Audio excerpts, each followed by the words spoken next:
जी प्रणाम। मैं शुभम जायसवाल। मैं बनारस का रहने वाला हूँ।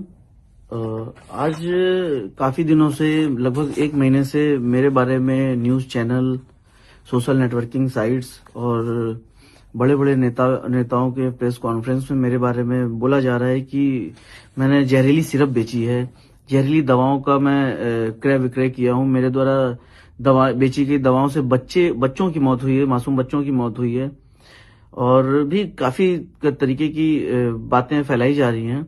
यहाँ तक कि सदन में भी ये बात बोला गया है कि यूपी में और बनारस में मेरे द्वारा ऐसी ऐसी दवाओं का विक्रय किया गया है जो कि प्रतिबंधित है, नकली हैं और नशीली हैं, और ऐसी दवाएं जो जिनसे बच्चों की मौत हुई है। तो जी, मैं आप सभी को ये बताना चाहता हूँ कि ये सारी बातें झूठ हैं।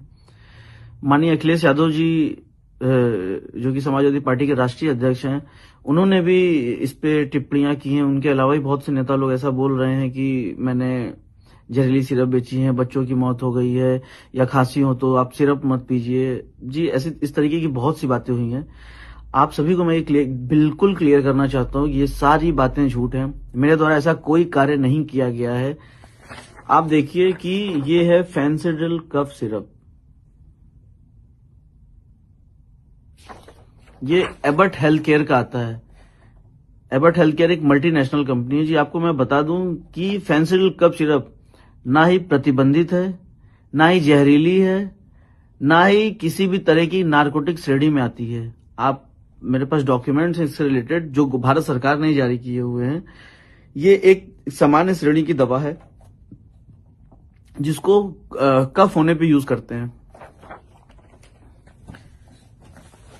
आपको मैं ये भी दिखाना चाहता हूं, जो बच्चों की मौत हुई थी,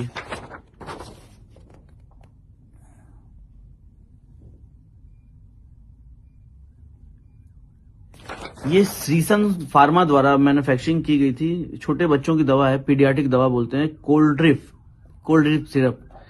ये इन दवाओं को पी के बच्चों की मौत हुई थी। इसमें उतना डिटेल मुझे नहीं पता है, बट वो दवा और फेंसिडिल और ये कोल्ड ड्रिप दोनों डिफरेंट दवाएं हैं। इन दवाओं से, मतलब फेंसिडिल से किसी बच्चों की मौत नहीं हुई थी, क्योंकि वो बच्चों के लिए सिरप है ही नहीं है, वो अडल्ट्स के लिए है। और बच्चों की सिरप अलग आती है जो कि ये है, जिससे बच्चे पी के मरे थे। तो माननीय अखिलेश यादव जी, माननीय नेता, मैं आप सभी को ये बताना चाहता हूं कि कृपा करके इस तरीके की राजनीति ना करें, और ना ही लोगों को आप भ्रम में डालें कि यूपी में या बनारस में ऐसी सिरप बेची गई जिनसे बच्चों की मौत हो गई थी। जी, आपको मैं बता दूं कि फेंसिडिल कफ सिरप की जो मैन्युफैक्चरिंग होती है, मैं आपको पूरा डिटेल बताना चाहता हूं कि इसको भंडारण, आपको तो पहले बता दूं, किसी तरीके का ऐसा गवर्नमेंट का कोई रूल नहीं है कि इसकी कोई लिमिट है, इसको भंडारण करने की लिमिट है या इसको क्रय विक्रय करने की लिमिट है। इसकी बेचने की विधि, हमने काम करने से पहले ड्रग डिपार्टमेंट में आरटीआई डाला था, जिससे हमें रिप्लाई आया था। इसको बेचने का तरीका उन्होंने ये बताया था कि लाइसेंस धारियों को माल बेचना है, और उनका सारा भुगतान जो है, जो उससे रिलेटेड पेमेंट है, वो सिर्फ बैंक से ही करना है। ये हमें उन्होंने डिटेल दिया था। मेरे द्वारा जो भी क्रय विक्रय किए गए सब ड्रग एक्ट को फॉलो करते हुए किए गए। किसी भी तरीके ड्रग एक्ट का वायलेशन हमने नहीं किया है। आपको बता दें कि कंपनी इसको कैसे बनाती है। कंपनी बनाती है तो इसमें जो कोडिन फॉस्फेट होता है, कोडिन फॉस्फेट का कोटा भारत सरकार के अंडर में, मिनिस्ट्री ऑफ फाइनेंस के अंडर में एक डिपार्टमेंट होता है, CBN, central bureau of narcotics, जो इसका कोटा कंपनियों को अलॉट करता है। सारी कंपनियों को वही कोटा अलॉट करते हैं, कोडिन का कोटा अलॉट करते हैं। मानिए एग्जांपल कि 5 kilo quota Abbott health care ने खरीदा, उससे उन्होंने 5 लाख बोतल मैन्युफैक्चरिंग की फेंसिडिल की, तो वो उसका ब्यौरा भी भारत सरकार को बेचने से पहले देते हैं कि हमने ये कोटा लिया तो इससे 5 लाख बोतल फेंसिडिल कफ सिरप का मैन्युफैक्चरिंग किया है। तो आप बताइए कि अगर वो 5 लाख बोतल का जब मैन्युफैक्चरिंग करके डिटेल का भारत सरकार को दे रहे हैं, तो माल बना के बेचेंगे ही। माल फिर वो बिल करते हैं हमारे जैसे डिस्ट्रीब्यूटर्स को। आपको बता दें कि इंडिया में इकलौते हम अकेले डिस्ट्रीब्यूटर नहीं थे, अकेले हम बेचने वाले नहीं थे। बनारस, झारखंड में मेरे पास था साइली टेरर्स के नाम से, दिल्ली में एक फर्म थी, उत्तराखंड में एक फर्म थी, एमपी में एक फर्म थी। इस तरीके से और भी काफी जगह कई फर्में थी जहां पे कंपनी फेंसिडिल बिल करती थी।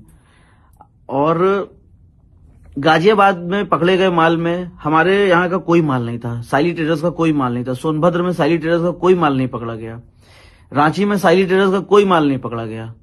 तीनों जगहों का माल जो था वो दिल्ली का था। उस पर बैच नंबर, एक्चुअली क्या होता है, दवाओं पे बैच नंबर मेंशन होता है, जिससे आप पता कर सकते हैं या कोई भी डिपार्टमेंट पता कर सकता है कि ये माल किस जगह का बिल हुआ है। तो ये माल झारखंड से ना होकर दिल्ली का माल बिल किया हुआ था, दिल्ली की कुछ पार्टियां हैं उनके नाम पे बिल हुआ था। लेकिन मैं ये नहीं समझ पा रहा हूं कि जो भी कार्रवाई की जा रही है सिर्फ और सिर्फ मेरे ऊपर की जा रही है, जबकि मेरे द्वारा इस तरीके का कोई कार्य, ये जो डॉक्यूमेंट्स अभी जो आप देख रहे हैं ये मेरे द्वारा ही गवर्नमेंट को दिया गया था। जब मेरे यहाँ पे एक्चुअली फेंसिल कफ सिरप का प्रोडक्शन कंपनी बंद कर दी है, रीजन कि इसी तरीके डिपार्टमेंटल हेडक होते थे तो कंपनी ये बंद कर दी है, कंपनी ने बनाना बंद कर दिया। हमारे पास भी जो भी स्टॉक पड़े हुए थे हमने उसको लास्ट टाइम जुलाई लास्ट में हमारे यहाँ से स्टॉक खत्म हो गया था, हमने सब माल बेच दिया था, सारी पार्टियों को, सारे लाइसेंस धारियों को बेचा था। किसी तरीके के अवैध व्यापार करने वालों को हमने माल नहीं बेचा है, जिसको भी दिया है सब दुकानदार थे, उनके लाइसेंस थे, उनके ड्रग लाइसेंस, उनके वैलिड ड्रग लाइसेंस उनके पास थे, उनके routine GST paid GST certificate थे उनके पास, उनके दुकान का जीपीएस फोटो हमारे पास था कि उनकी दुकानें हैं कि नहीं है, हमने जीपीएस फोटो। उसके बाद जब हम माल बेचते हैं उनको तो हमने उनसे ऑर्डर पैड पे, लेटर पैड पे ऑर्डर मंगाया जाता है मेरे द्वारा, उसके बाद उनको बिल करते हैं। माल बिल करने के तरीका ये है कि उनका हम सेल इनवॉइस बनाते हैं, ई वे बिल बनाते हैं, ई इनवॉइस करते हैं और ट्रांसपोर्ट के थ्रू माल भेजते हैं, ट्रांसपोर्ट की बिल्टी होती है। जो ई वे बिल बनता है, जिस गाड़ी से माल उस पार्टी को डिलीवर होता है उस गाड़ी का डिटेल उस ई वे बिल पे मेंशन होता है, ताकि मतलब वो ओवरऑल सारा बिल कंप्लीट करके फिर हम माल उनके पास भेजते हैं। लोग बता रहे हैं कि माल मेरे द्वारा भेजा गया माल उनके पास नहीं पहुंचा है, या वो सिर्फ कागजों पे फर्म है। आपको मैं बता दूं कि जो भी ई वे बिल पे गाड़ियों का डिटेल है उससे टोल का डिटेल निकाल लिया जाए, चेक कर लिया है कि गाड़ियां वहां गई हैं कि नहीं, माल उनको डिलीवर हुआ है कि नहीं। हमारे पास माल डिलीवर होने के बाद हम बिल की रिसीविंग लेते हैं, बिल्टी की रिसीविंग लेते हैं। हमारे पास ऑल डॉक्यूमेंट्स हमने ड्रग डिपार्टमेंट्स के लिए मेंटेन करके रखा था, जो हमने अपने झारखंड ड्रग डिपार्टमेंट को दिया। झारखंड ड्रग डिपार्टमेंट द्वारा जहां जहां हमने माल भेजा वहां के ड्रग अथॉरिटी को ये शेयर किया गया। उसके बाद जहां जहां हमने माल बेचा था वहां वहां हमारे खिलाफ मुकदमा ड्रग डिपार्टमेंट द्वारा लिखवाया गया और एनडीपीएस मुकदमे लिखवाए गए, 420 में मुकदमे लिखवाए गए। बनारस, जौनपुर, चंदौली, गाजीपुर, सोनभद्र, हर जगह हमारे खिलाफ मुकदमे लिखवा दिए गए हैं। आपको मैं बता दूं कि मेरा किसी तरीके का या मेरी फैमिली का किसी तरीके का कोई भी आपराधिक हिस्ट्री नहीं रहा है, क्योंकि हम एक व्यवसायी परिवार से बिलोंग किए हैं और हम सिर्फ व्यवसाय किए हैं। एक दवा व्यवसायी होने के नाते हमने फेंसिल जिस तरीके से बेचा उस तरीके से बाकी प्रोडक्ट्स भी हमने बेचे हैं, उसका डेटा कोई नहीं दे रहा। 100 करोड़ की बात की जा रही है, 100 करोड़ का माल खपा दिया गया, माल बेच दिया गया। जी हाँ, बिल्कुल हमने माल बेचा है, क्योंकि कंपनी बना रही है तो हम लेंगे। अगर हमको दोषी बनाया जा रहा है तो कंपनी दोषी क्यों नहीं है? जिस तरीके से कंपनी ने हमको माल दिया उस तरीके से हमने आगे पार्टियों को बेचा है, और किसी को भी हमने माल बेच दिया, हम उनसे पेमेंट लेने के हकदार है ना, कि वो माल का क्या कर रहे हैं उसका डिटेल हम नहीं दे सकते हैं या हम नहीं ले सकते हैं उनसे। गाजियाबाद, सोनभद्र में भी मुकदमा हमारे खिलाफ लिखा दिया गया। गाजियाबाद में आपको बता दें कि गाजियाबाद में जो भी अभियुक्त पकड़ा गया माल के साथ, सौरभ त्यागी से मेरा कोई संबंध नहीं था, लेकिन ड्रग डिपार्टमेंट के कुछ अधिकारी जबरदस्ती मेरा नाम लिखवा दिए थे, क्योंकि वो मुझसे पैसे की डिमांड करते थे और मैंने पैसे देने से हमेशा मना किया, क्योंकि पैसे वो देते हैं जो गलत काम करते हैं। मेरे द्वारा किसी तरीके का कोई गलत काम नहीं किया गया था। ड्रग डिपार्टमेंट के बड़े अधिकारी जो है उन्होंने जबरदस्ती मेरा नाम वहां फोन करके लिखवाया। बनारस में ड्रग डिपार्टमेंट के अधिकारी मेरा नाम जबरदस्ती फोन करके लिखवाया लखनऊ से। मेरे द्वारा किसी तरीके का काम नहीं किया। बाकी जितनी गाजियाबाद में माल पकड़े गए, गाजियाबाद में किसी तरीके की कोई जांच नहीं हो रही। क्यों नहीं हो रही आप बताइए?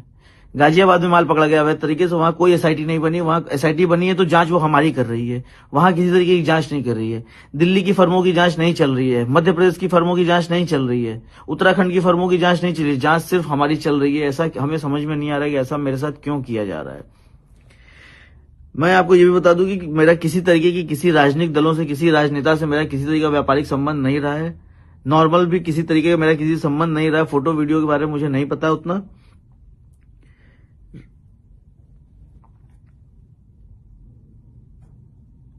और एक और छोटी सी बात बताना चाहता हूं। ये राजा ज्योति आनंद सिंह एक हमारे मित्र रहे हैं, हमारे साथी रहे हैं। 1 साल पहले उनकी मृत्यु हो गई थी।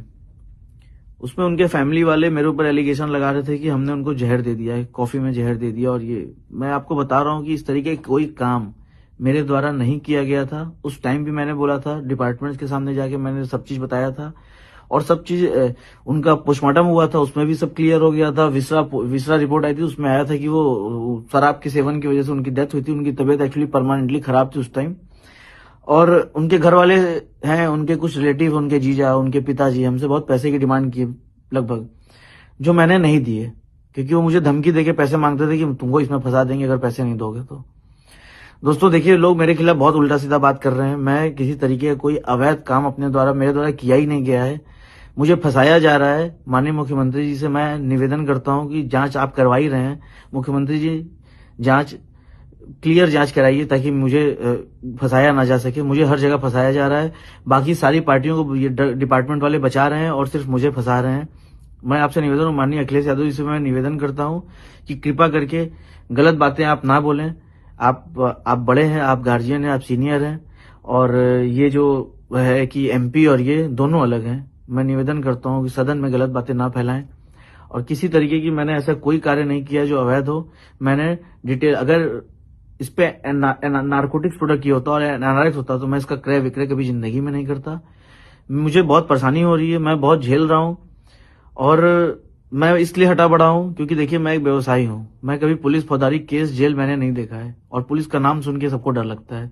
हम छोड़िए, मेरे साथ सारे व्यापारी परेशान है, सबको प्रताड़ित किया जा रहा है, सबको परेशान किया जा रहा है, मुकदमे उल्टे सीधे लिखे जा रहे हैं। ऐसा हमारे द्वारा कुछ नहीं किया गया, ना मेरे द्वारा ना मेरे व्यवसायियों के द्वारा। हमने एक नॉर्मल दवाओं की क्रय और विक्रय विधि पूर्वक की है, सारे कागजात के साथ की है और किसी तरह की कोई सेल फर्में हमारे द्वारा नहीं बनाई गई हैं। जिन दुकानदारों को हमने माल बेचा है, जिस टाइम हम माल बेचते थे वो दुकान उस टाइम एग्जिस्ट करती थी। मेरे पास उसके एविडेंस है, मेरे पास उसके प्रूफ हैं। और मैं चाहता हूं, माननीय मुख्यमंत्री से मैं दोबारा निवेदन करना चाहता हूं कि कृपा करके इसकी स्पष्टीकरण, इसकी जांच आप करा रहे हैं, मुझे पता है, लेकिन कृपा करके इसमें आप इस तरीके की जांच ना कराएं जिसमें हम दोषी हों, क्योंकि हम दोषी नहीं है माननीय मुख्यमंत्री जी। और ये जो भी लोग ये आपको फैला रहे हैं या बोल रहे हैं, ऐसा कुछ भी नहीं है। आप इसकी जांच करा लीजिए और हमारी मदद करिए। आपसे उम्मीद है, आप न्याय करते हैं हर जगह और हम चाहते हैं कि आप हमारी मदद करिए मुख्यमंत्री जी। प्रणाम।